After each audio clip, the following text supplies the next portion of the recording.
From the New York Times, I'm Michael Barbaro. This is The Daily.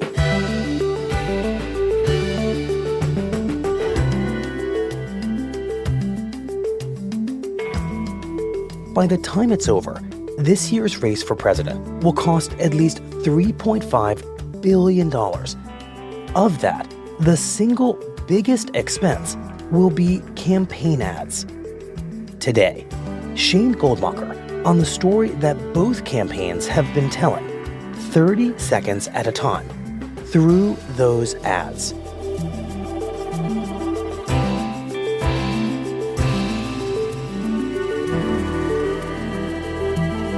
It's Monday, November 4th.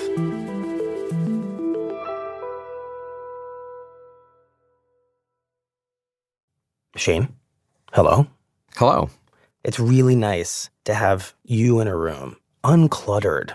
By others. By others. Fantastic. From the round table. Glad to be here. Yeah. And of course, I'm teasing. The round tables were great. This episode, just FYI, is running on the day before the election. And for a very long time, we have wanted to tell the story of this campaign through advertisements that both campaigns have relied on to try to win over voters. And it feels kind of fitting that we're going to do that in the last 48 hours of the race when everyone who has a TV, especially in a swing state, is being flooded with TV ads. In your mind, what has been the story of advertising in this race? I think the story of advertising has chiefly been about television advertising. Still. So you might think in this social media era of Instagram and TikTok and Facebook and all of these other platforms that would be the dominant way that the campaigns are spending their money, but it's not. It's still on those 30-second television ads. And if you look here in the last days, the campaign actually hit a milestone, according to Ad Impact, whose data we use to track the television spending, which is there's been $1 billion of television ads just since Kamala Harris entered this race in July. Wow. $1 billion since July just on old, antiquated television advertising. Yeah. And so if you want to tell the story of the 2024 race between these two campaigns, I really think there's nowhere better to look than the stories they've been telling on television. Well, I wonder if you can just explain why television. I mean, not to sound like I don't appreciate the medium, but we do tend to think of it as something that's increasingly obsolete in an era of cord cutting. Why is television still the preferred medium for these two campaigns, given all the theoretical options? The first answer is that it works, right? That there's a massive amount of testing on both sides on what can you do to move people emotionally. And it's this combination of images and words and sounds and feelings that you can evoke in just a short time, presented to people where they often can't look away, right? You have to watch it as you're watching football, right? These live television have become especially important. Mm-hmm. That's one reason. The other is this is an opportunity for the campaigns to present their vision to voters in a real distilled version. There's no interference from the media. There's no interference for even the influencer that you're trying to have your message framed by. No pesky fact-checking. No pesky fact-checking. You can put something that's not quite exactly true on the screen, and you are still able to deliver that message to people at volume. Mm-hmm. Shane, with all that in mind, tell us the story of how these two candidates, Donald Trump, Kamala Harris, have been and no doubt still are in these final hours, using this precious, powerful resource of TV advertising to try to move the electorate. I think it's important to tell that story the same way the two campaigns are, which is over time. So Trump, from the beginning to the end, has mostly been attacking Kamala Harris, but her campaign has a trickier task, which has been to introduce her and then also to pivot and to attack Donald Trump. And the urgency when she first became a candidate was so intense, right? Her allies and her campaign, they needed to get up on the airwaves to tell her story. And the first one I think we should talk about begins in early August and runs basically for most of the month through the Democratic convention. She grew up in a middle-class home. So the ad begins with grainy photos of Kamala Harris's middle-class upbringing. She was the daughter of a working mom, and she worked at McDonald's while she got her degree. And then she appears as an adult in another middle-class scene with construction workers. Donald Trump has no plan to help the middle class, just more tax cuts for billionaires. And that's juxtaposed with images of Donald Trump surrounded by wealth. Being president is about who you fight for. And she's fighting for people like you. I'm Kamala Harris, and I approve this message. Describe what this ad is fundamentally up to for the voters watching it. This ad is trying to begin one of the big contrasts of the entire Harris campaign, which is to say that she is from the middle class and therefore for the middle class. Donald Trump is from the billionaire class and therefore for the billionaire class. Mm-hmm. And this is trying to address a lot of things for her. It's trying to introduce her story, but it's also trying to address one of the chief vulnerabilities that she entered this race with. Which is? Which is the economy. Mm. Voters are unhappy about the state of the economy. And even if this ad is not technically about the economy, it is very much about the economy. It's saying that she understands the economic pinch that you're in. And eventually, the story they will tell through advertising is that she has plans to help you. There's actually a second introductory ad that I think we should include, which is addressing the other big vulnerability that she entered this race with, which is immigration. And in short, it's an ad all about how tough she's going to be on the border. Kamala Harris has spent decades fighting violent crime. The ad begins with images of her early roots as a prosecutor, and over she's standing next to other members of law enforcement. It shows the guns that they've confiscated, the drugs that they've confiscated. And as president, she will hire thousands more border agents and crack down on fentanyl and human trafficking. And then it pivots to what she says she will do as president, which is all about tough. Fixing the border is tough. So is Kamala Harris. I'm Kamala Harris, and I approve this message. So this ad, as a companion to the ad we just talked about, sort of says, yeah, she's from the middle class. But if you care about the border, Kamala Harris is a law and order border person, which of course is no doubt designed to address what happened with Kamala Harris in 2020 when she ran for president. We've talked about this a lot on the show, when she was on stage and said that she would support decriminalizing the border. She's got a complicated history with this subject. I think the words they used in the ad are important. She was the Attorney General of California, but the way they described that job is not that she was a consumer advocate for 40 million Californians or the chief law enforcement officer even. She was a border state prosecutor, and she took on drug cartels. Is that accurate? I mean, is that really what her focus was? It was definitely part of her job. It's why they have the images in this ad. It wasn't the only job she had. It's the part of the job they're choosing to highlight in this important medium of a television ad. Okay, so that's how Harris has used TV ads to introduce herself at the beginning of this race when she subs in for Joe Biden. How do her ads change once she's well into the campaign? The next ad is actually from a group that's supporting her. And it does something that they did in a lot of television ads, which is it uses regular people to attack Donald Trump, usually former Trump supporters, raising questions about why they would consider supporting him again, and eventually ending on supporting Kamala Harris. So phase 2 of the advertising on behalf of Kamala Harris is to move off of mere introduction into frontal assaults on Trump. Frontal assaults on Trump, driving a contrast and using regular people to tell that story. Out of money, I know. 20 of you and you're rich as hell. The ad begins with a white woman watching Donald Trump and shaking her head in disgust as Trump speaks to a bunch of rich donors and tells them how much he's going to cut their taxes. I am not rich as hell. I work hard. I scrape to get by. Donald Trump. It then shows that same woman grocery shopping. But Kamala Harris has plans to help us. She's going to crack down on price gouging and cut taxes for working people like me. I voted for Donald Trump before, but this time I'm voting for Kamala. FFPAC is responsible for the content of this ad. What's interesting to me about this ad, Shane, is that it's using Trump's own words against him, right? He's telling rich people, I'm going to give you tax cuts, which I think most people generally find a little off-putting. And it employs this device of the disillusioned Trump voter as a stand-in for the viewer. It's a permission structure. for the small sliver of undecided voters who might have voted for Trump before to say it's okay. There are other people just like you, other people who don't think that Donald Trump is good anymore, and that Kamala Harris has an actual plan to help you. If you talk about that first ad, it showed her in this middle-class scenery. This ad started airing in October. The first ads were in August. You have policies that have emerged. You have a story you're telling that she adds specifics to solve the problems in your life. Okay, so that's stage 2 for Harris. I think that brings us to right now with Harris's advertising. What ads, in your mind, capture Kamala Harris's closing argument to voters? To be clear, I don't think there's any one ad that can capture her closing argument. But if we're telling the story of Kamala Harris's ad campaign, you couldn't tell that story without including abortion. This was the central issue in the 2022 midterms where Democrats overperformed in state after state. And it's very much a part of the closing argument she's making now, both on the campaign trail and in paid television ads.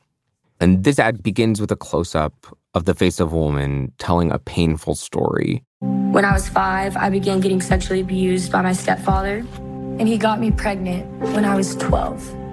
3 lines of white text show up in a row. Donald Trump killed Roe v. Wade.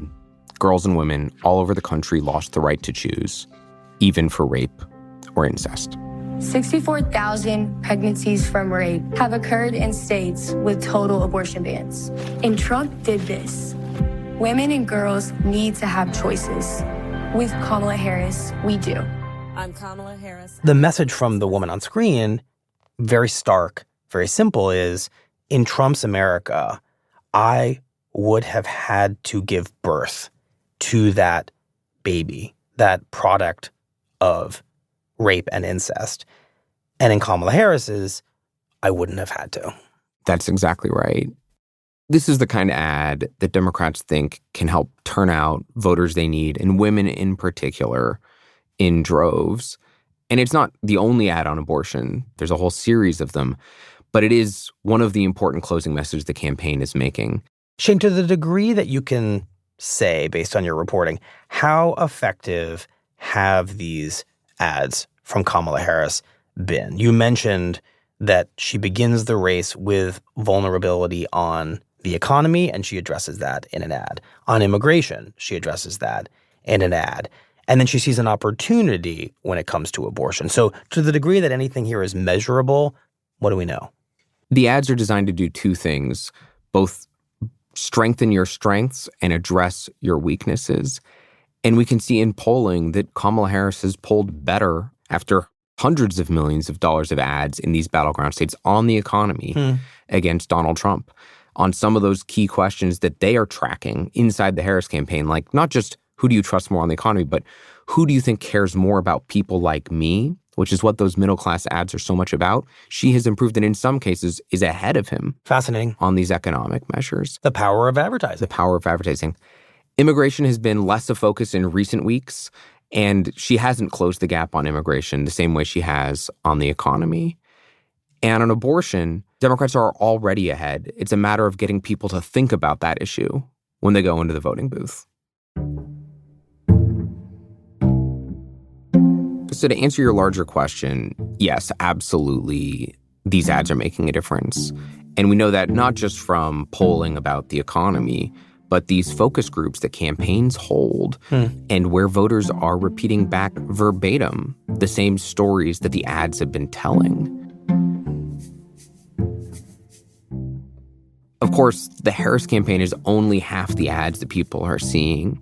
The other side is Trump, and they're telling an entirely different story.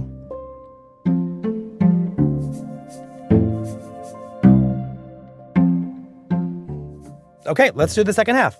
Can I use the restroom? No. Before we take an ad break, so to speak. But bump. We'll be right back.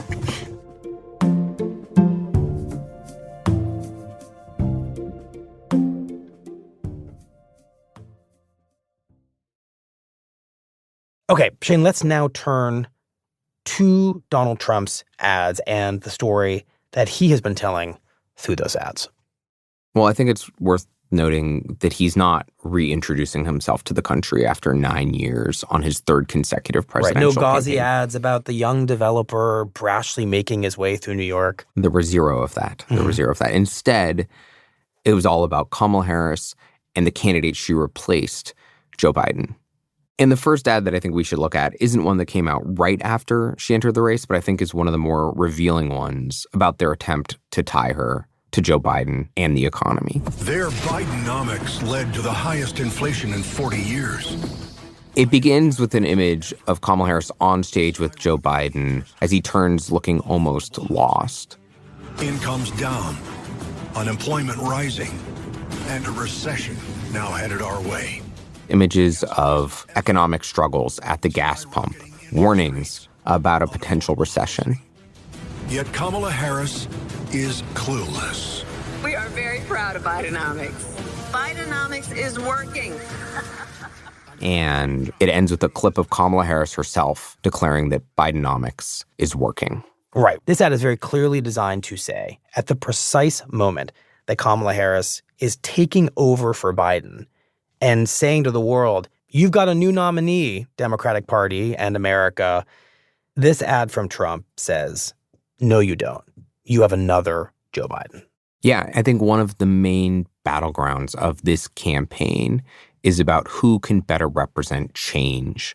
And this ad is very much about saying Kamala Harris cannot represent change because she represents Joe Biden. And this ad would seem to exploit the reality that even though Kamala Harris, when she takes over for Joe Biden as nominee, is trying to say, I'm my own person and put some distance between herself and Biden, inevitably, you can't really distance yourself from the person you've been vice president to. It's one of the trickiest parts of this entire campaign for her. How do you run your own distinctive campaign for president with a new agenda when you have been in charge for the last 3 years? I mean, I think it's worth lingering for a second on why Kamala Harris is a candidate in the first place, which is that Joe Biden became so distrusted, mostly over his age and acuity, but also over his policies, that he was pushed out largely by the Democratic Party. And so attaching her to him is a tough thing for her. Where does the Trump advertising strategy go next in the race? If stage one is saying more of the same, stage two is saying she actually will be different in one important way, which is that she's worse, that she's too liberal. They ran a series of ads on immigration, but eventually they pivoted to a surprising issue. Kamala will give criminal illegal aliens taxpayer-funded transgender surgeries. Surgery. Which is transgender rights. Every transgender inmate would have access. They've run tens of millions of dollars of ads featuring an old clip of Kamala Harris when she was running for president and running to the left in a Democratic primary, talking about her work to expand access to surgery for inmates who say they need that as gender-affirming care. The Trump team has used this clip in numerous ads, and I think the one that we should talk about is actually almost a meta ad. It's a discussion of the impact of Trump's ads on a person who's been mostly supportive of Kamala Harris, who is Charlemagne the God, the host of The Breakfast Club. Right. And just to set this up, Charlemagne the God himself has been watching TV during the campaign, watching sporting events, and seeing the original Trump ads criticizing Harris for supporting gender-affirming care for prisoners. And when he's seeing these ads, he's disappointed by the position that he sees Harris taking. Kamala supports taxpayer-funded sex changes for prisoners. Surgery. He's not just disappointed. He says that these ads are breaking through to him. Hell no, I don't want my taxpayer dollars going to that. Because of not just what it's saying, the unbelievability of it from his perspective, but when he's watching the ads air during a football game. Kamala is for they, them. President Trump is for you. I'm Donald J. Trump, and I approve this message. In that sense, Shane, this ad is a kind of inversion of what the Harris campaign was doing with that former Trump voter who watches him on video and is disillusioned by what she sees when he says he's going to give tax breaks to rich people. Here is a Harris-supporting celebrity saying he is disillusioned with what she, Harris, has said. It's the same permission structure For Harris, you have a white lady saying, you know what, maybe I can actually vote for Kamala Harris.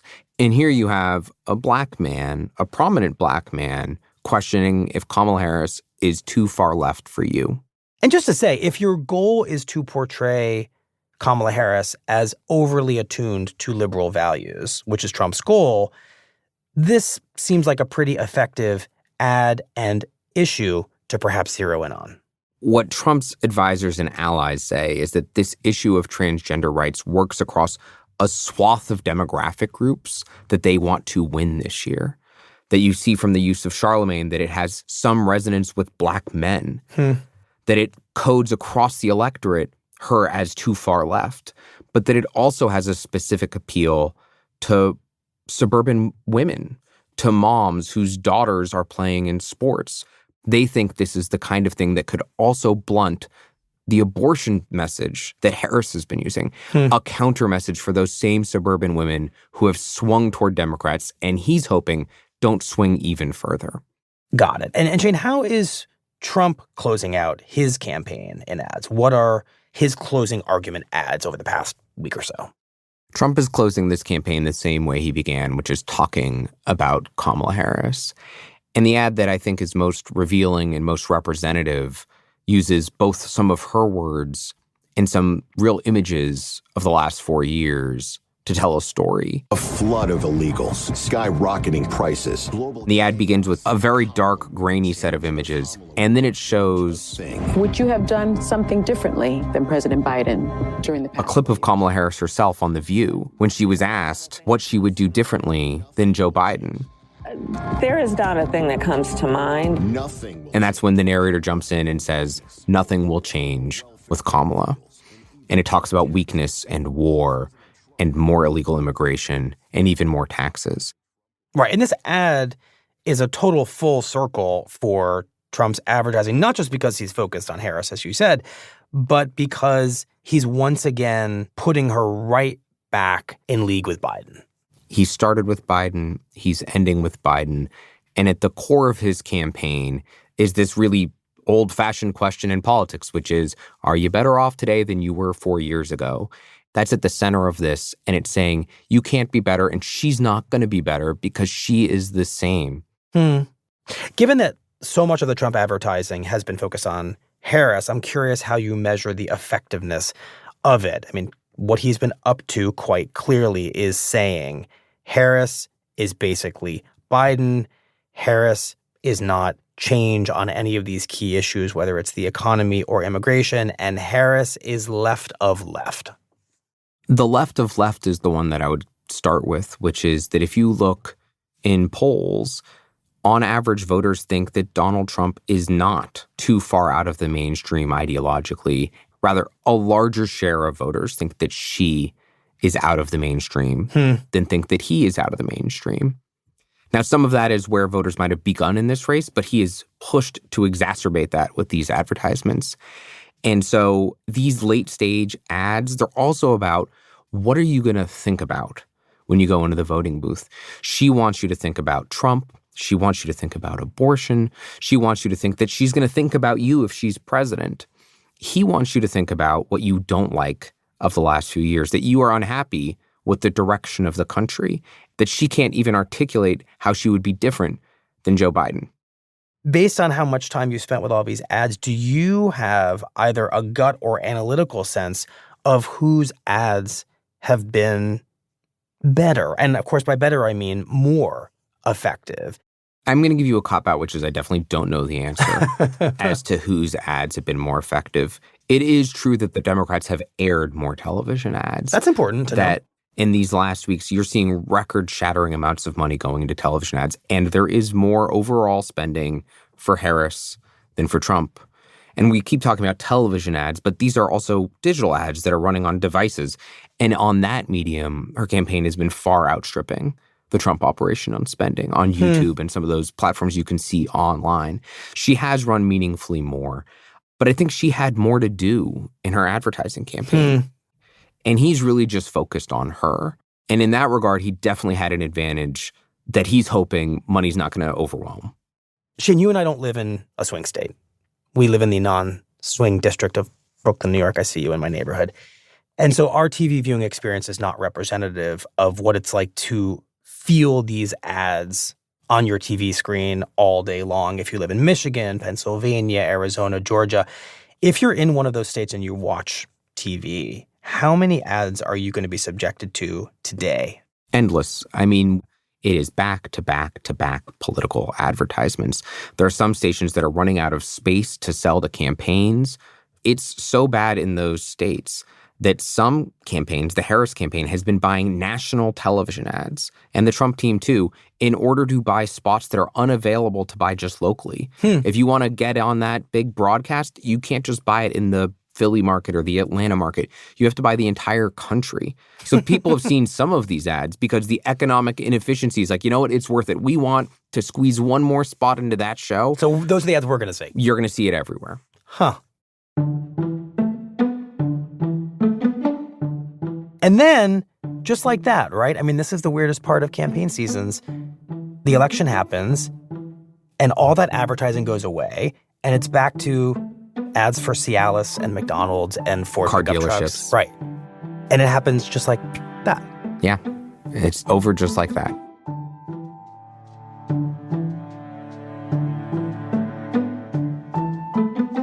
Well, Shane, thank you for watching all of these ads so we didn't have to.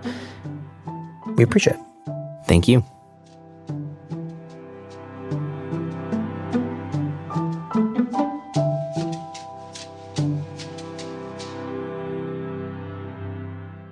We'll be right back. Here's what else you need to know today.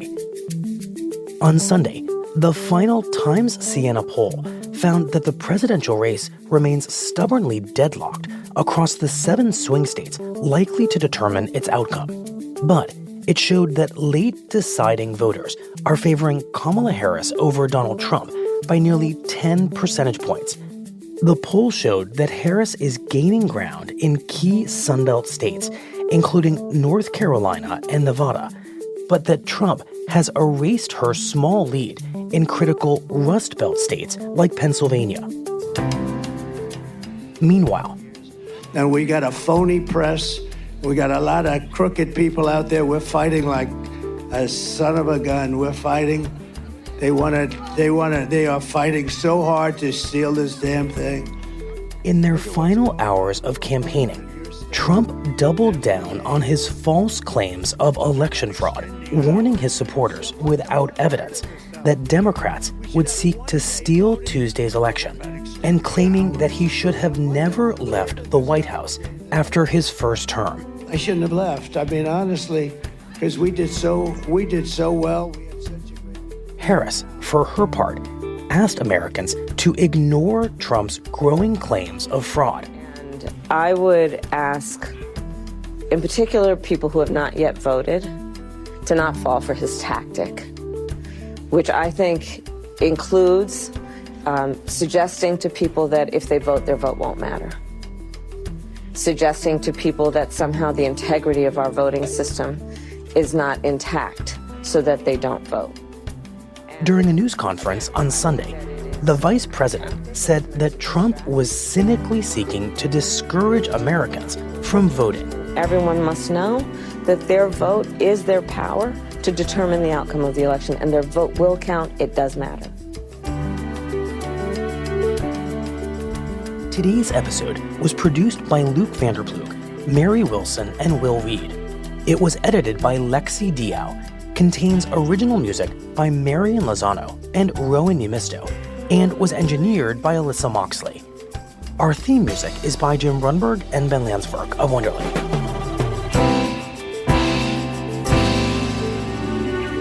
That's it for the Daily. I'm Michael Barbaro. See you tomorrow.